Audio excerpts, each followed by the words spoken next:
തൃശൂർ ആനക്കല്ലിൽ ഭർതൃവീട്ടിൽ യുവതിയെ മരിച്ച നിലയിൽ കണ്ടെത്തി. അവണിശ്ശേരി സ്വദേശി ഉണ്ണിമായ 30 മരിച്ചത്. രാവിലെ ഭർത്താവുമായി വഴക്കുണ്ടായതിനു ശേഷമാണ് ഉണ്ണിമായയെ മുറിയിൽ മരിച്ച നിലയിൽ കണ്ടെത്തിയത്. ഭർത്താവായ ശിവപ്രസാദ് പോലീസ് കസ്റ്റഡിയിലാണ്. കൊലപാതകമാണെന്നാണ് പ്രാഥമിക സൂചന. ഇന്ന് രാവിലെയായിരുന്നു സംഭവം.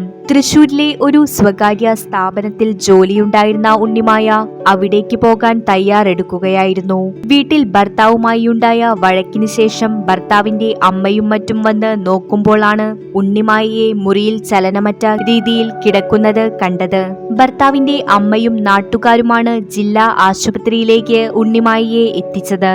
എന്നാൽ അപ്പോഴേക്കും മരണം സംഭവിച്ചിരുന്നു. വീട്ടിൽ നിന്ന് പുറത്തേക്ക് പോയ ഭർത്താവ് ശിവപ്രസാദിനെ തൊടുപുഴ പോലീസ് കസ്റ്റഡിയിലെടുത്തു. മുൻപും ഇരുവരും തമ്മിൽ വഴക്കുണ്ടായതായി നാട്ടുകാർ പറയുന്നു.